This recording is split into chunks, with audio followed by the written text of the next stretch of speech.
Vous êtes toujours à l'écoute de J'aime Montréal en compagnie de Louise-Marie Bouchard. Si vous voulez nous écrire, vous le faites à j'aime-montréal@cibl1015.com. De la ville comme terrain de jeu, on va passer à la ville comme lieu de rencontre interculturelle. À la Grande Bibliothèque, vous savez qu'il y a un espace jeune très coloré et animé au sous-sol. Vous y avez peut-être amené vos enfants ou des enfants de votre entourage. On y trouve des livres de toutes sortes et des activités dont l'heure du conte TD. On va en parler dans quelques petites secondes, mais juste pour nous mettre dans l'esprit de l'une de nos invitées, Aliona Montanu, qui est d'origine roumaine. Elle chante aussi, elle va nous lire un extrait d'un conte en roumain et elle chante aussi, alors on va, juste pour se mettre un peu dans l'esprit de la langue roumaine, on va l'écouter chanter un petit peu.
Alors, c'était donc l'une de nos invitées qui chante. C'est rare qu'on a nos invités qui chantent, c'est bien. Alors, c'était Aliona Montanu. Bonjour, Aliona. J'aime Montréal. Wow! Bonjour. Bonjour. Et Danielle Filion, vous êtes la coordonnatrice de l'heure du conte TD à la Grande Bibliothèque. Bonjour, Danielle. Bonjour. Alors, on va commencer avec vous, Danielle, parce qu'avec Aliona, ensuite, on va entrer dans l'heure du conte de J'aime Montréal. Expliquez-nous, racontez-nous en quelques mots la petite histoire de l'heure du conte TD. Qu'est-ce que c'est, ça? D'accord. L'heure du conte TD est une activité qui s'adresse aux enfants âgés de 13 ans et moins et à leurs parents. Et c'est pour faire découvrir les richesses de la langue et de la culture de la langue dans laquelle nous la faisons.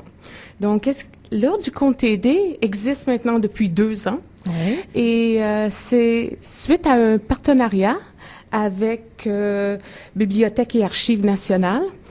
Nous avons décidé, suite à cette entente, d'offrir de l'heure du conte dans 6 langues. Nous avons débuté avec 5 langues, mais maintenant nous allons éventuellement avoir une 6e langue. Est-ce qu'elle est déjà trouvée? La prochaine langue, la prochaine langue? Oui. Oui, un petit scoop. C'est la langue en vietnamien. Ah, d'accord. Oui, on aura au mois de juin. Au mois de juin, exactement. Ah, oui.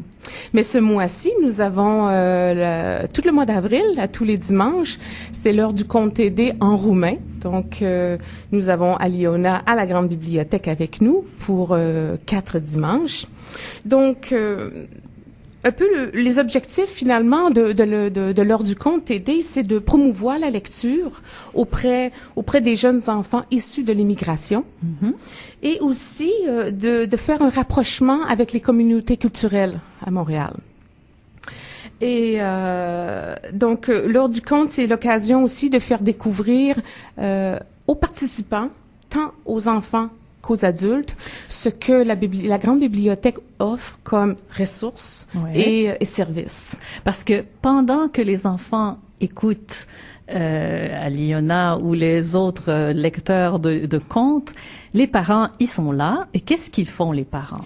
Bien, la première demi-heure, de 10h30 à 11h, c'est la conteuse qui fait ses prestations, 2 langues en roumain pour le mois d'avril et en français.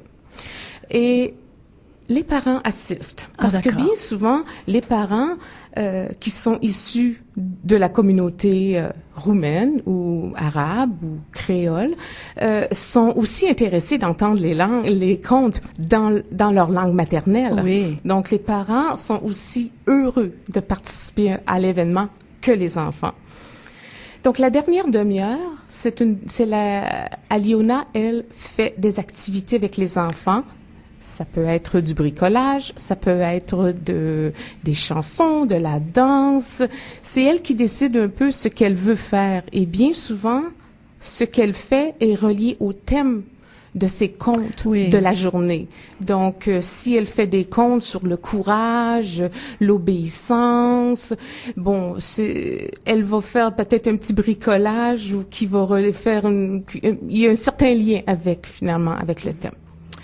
Et moi, la dernière demi-heure pendant que les enfants sont occupés, j'invite les parents, s'ils le désirent, de me suivre pour faire une petite visite de la Grande Bibliothèque. Ah, d'accord. OK. Et est-ce que le conte, parce qu'on sait pas des poèmes ou bon, toutes les formes d'écriture sont merveilleuses dans une langue, mais le conte, qu'est-ce qu'il permet de faire qui est fascinant pour la découverte ou pour un enfant, par exemple, d'écouter un conte. Si je pense, par exemple, à une nouvelle, à un extrait de roman ou à un poème, le conte, sur le plan culturel, c'est un bel outil.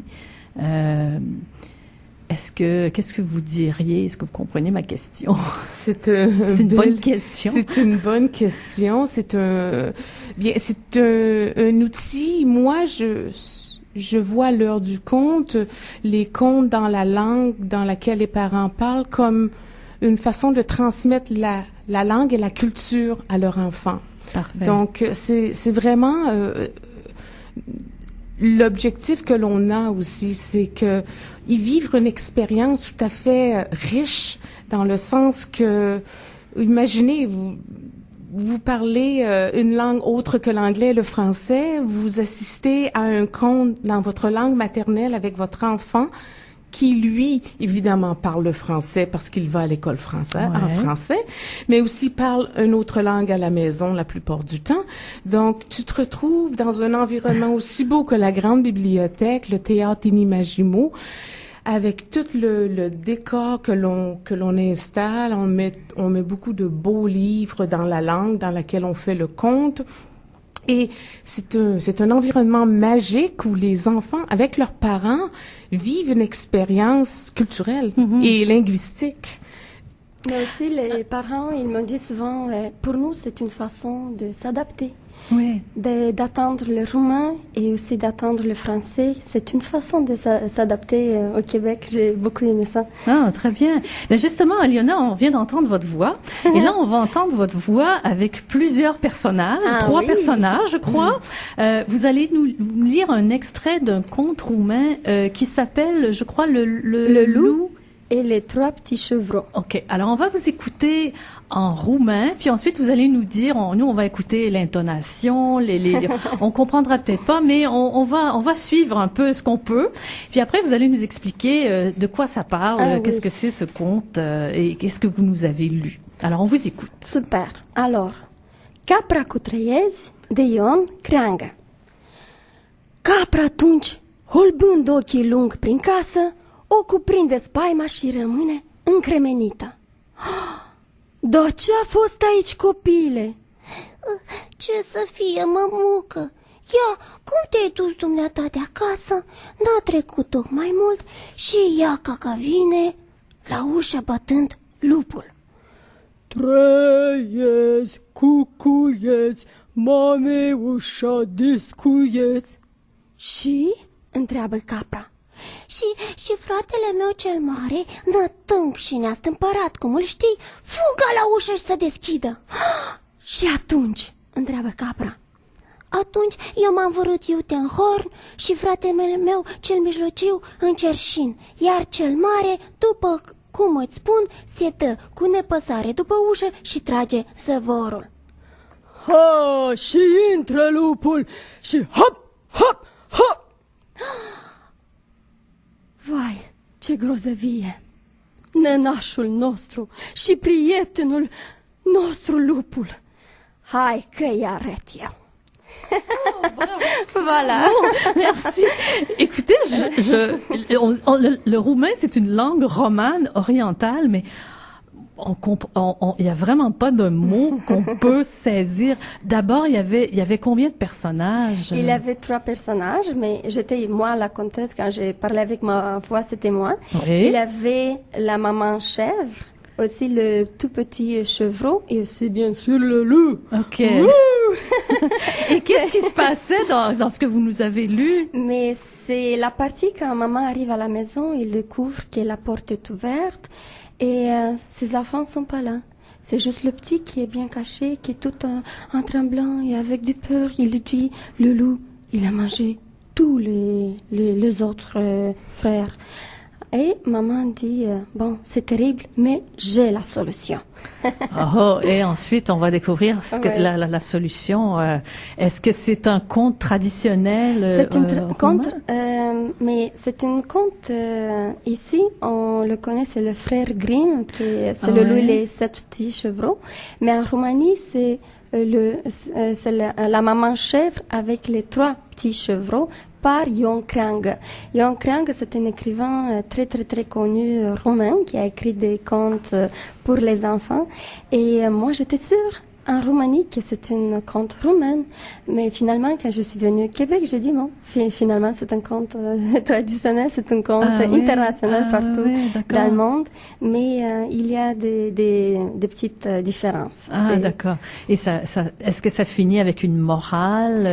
Mais c'est toujours un peu ça, les contes. C'est toujours le bien qui gagne le mal. C'est toujours, il faut être courageux, il faut, comme Daniel, elle a dit, moi, je choisis toujours des contes qui ont une morale, qui ont une belle histoire, que les enfants, tu vois, dans le petit chaperon rouge, si je n'écoute maman, voilà, qu'est-ce qui se passe?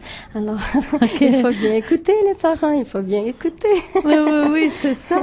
Ben, en tout cas, on pourrait écouter, même on peut ne pas, Daniel, c'est gratuit, tout ça. Oui. Et donc, n'importe qui peut y aller si on a une curiosité de la langue, j'imagine, on pourrait aller écouter, nous aussi. Oh, tout à fait.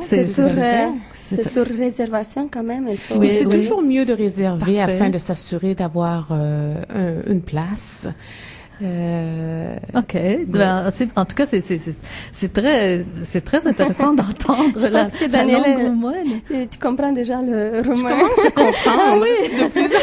Moi, pas encore, mais et j'aimerais parler un petit peu, puisque vous êtes là à Liona, on connaît pas beaucoup la communauté roumaine à Montréal. Est-ce qu'il y a beaucoup de gens d'origine roumaine? Oui, on est beaucoup. On est environ 60 000 Roumains au Québec. Au Québec. Et plus de 70 000 à Ontario. On est assez nombreux.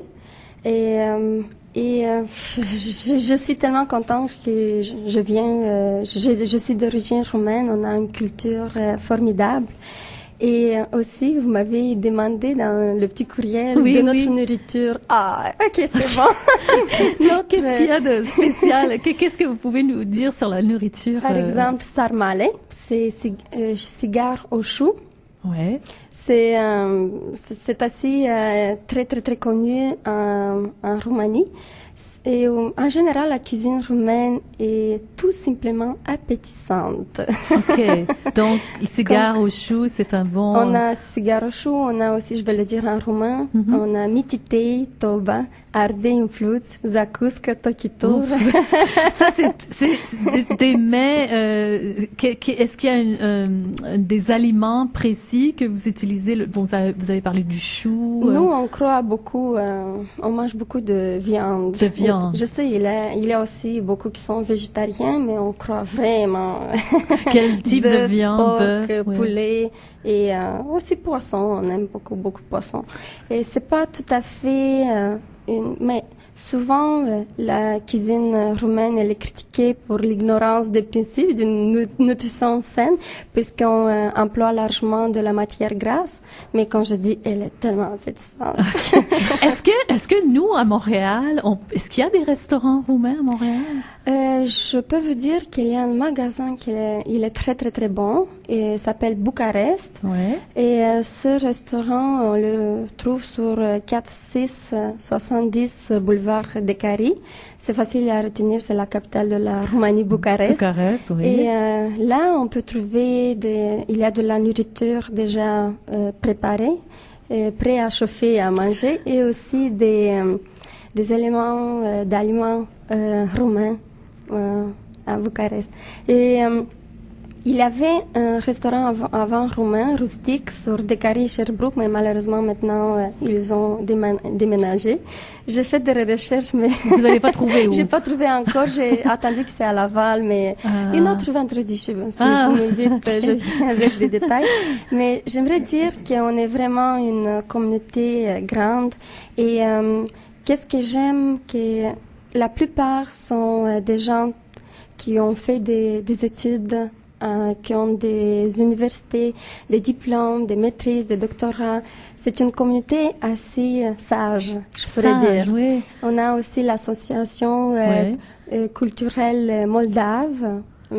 Avec la présidente Ala Mândăcanu, on a l'association, la communauté roumaine avec le président Paul Dencescu. Et aussi, on a une école roumaine. Qui se trouve dans quel quartier? Qui se retrouve à Notre-Dame-de-Grâce sur 5-6-25 rue des Selles. C'est au Collège Brébeuf. Et il y a une école dans le Collège Brébeuf? Il y a une école tous les samedis. C'est Otilia Tunaru qui, ça fait déjà 2 ans qu'elle a ouvert cette porte pour les enfants, les nouveaux arrivants qui apprennent le français et le roumain et qui font des études. Est-ce que les gens d'origine roumaine habitent pour la plupart est-ce qu'il y a un quartier à Montréal où ils sont un peu dispersés? Ils sont un peu dispersés, mais la plupart ils habitent à Laval et Anjou. Ah, d'accord. Mais moi, j'habite à Il Perro, par exemple. Ah, vous n'êtes pas est- comme les autres.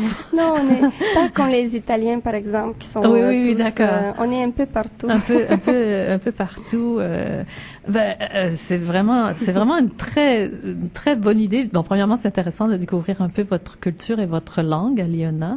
Est-ce que ça fait longtemps que vous êtes au Québec? Ça fait seulement 4 ans. 4 et ans. c'est ma 5e langue, le français. Oh, oui, vraiment. J'ai fait vraiment des efforts, mais j'aime le français, j'aime Montréal et c'est pour ça que je suis venue ici. Très bien.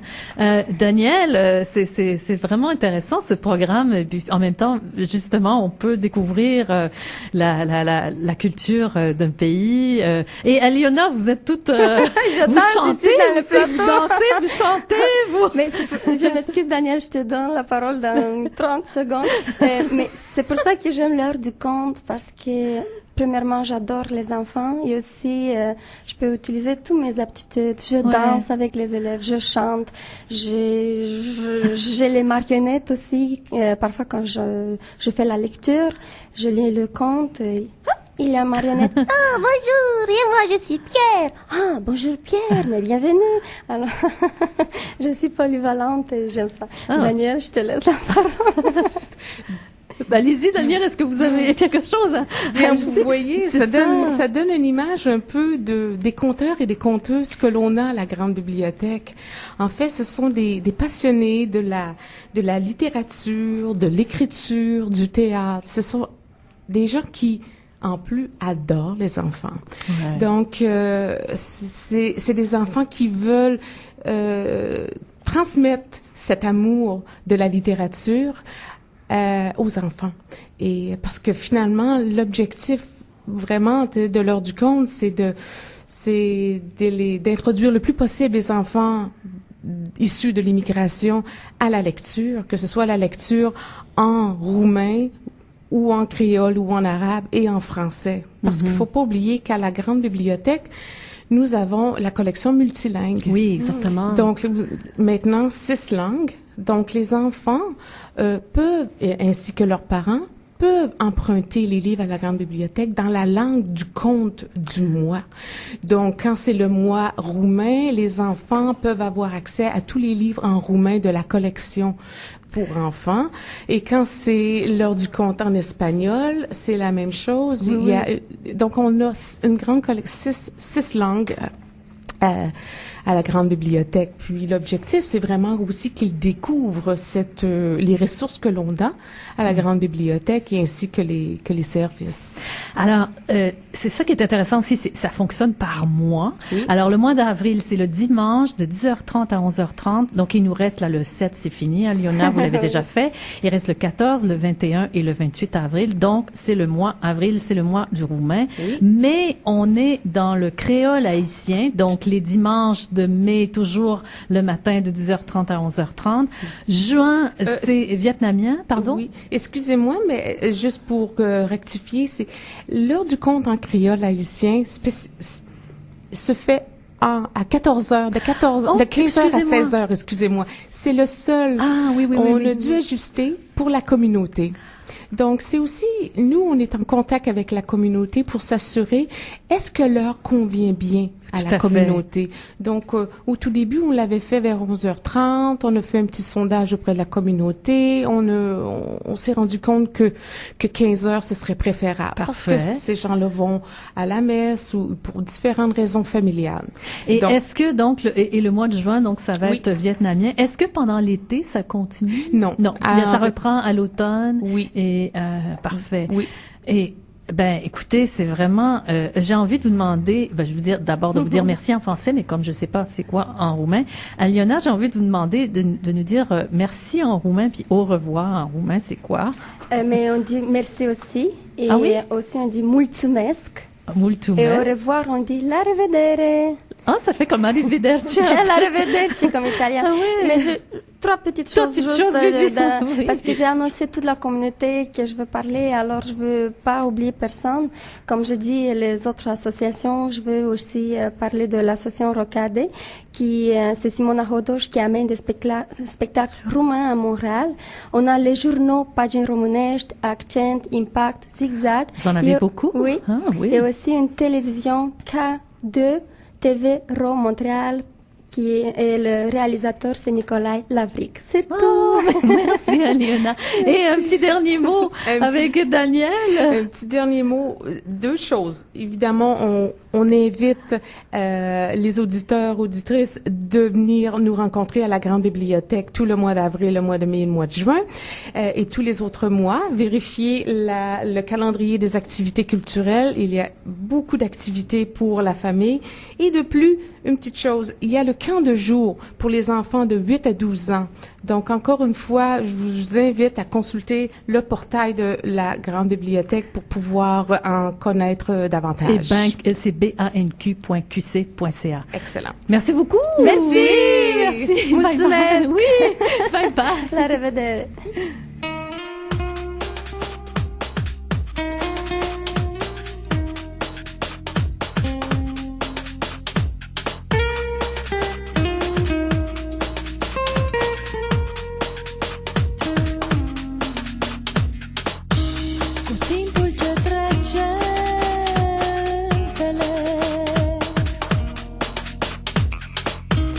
De mult nu mai am niciun regret. În camera albă în care stau, fulgi de zăpadă intră pe geam. Nu ai cum să înțelegi ce-a fost. Acum nu mai are niciun rost. De iară, vară, orice anotimp, de ninge sau plouă, eu nu mă mai mint. Vocea ta îmi sună bizar.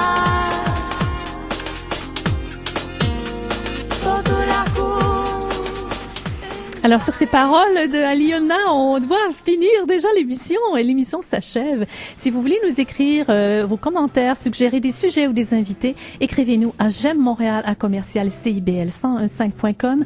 Allez voir notre page Facebook. J'ai mis tous les liens, toutes sortes de belles choses pour vous aussi, donc sur cibl1015.com. Merci à nos invités Milan Gervais, Luliko Shibao, Aliona Montenou et Daniel Filion. Merci à Virginie Aubard à la mise en onde. C'est Louise Marie Bouchard à la recherche, l'animation et la réalisation qui vous dit au revoir. Revenez-nous la semaine prochaine, il y aura probablement pas de neige. Et restez à l'écoute pour la suite de notre programmation en musique avec Vincent Martineau et 3, 2, 1 Palmarès. Bye bye, à la semaine prochaine.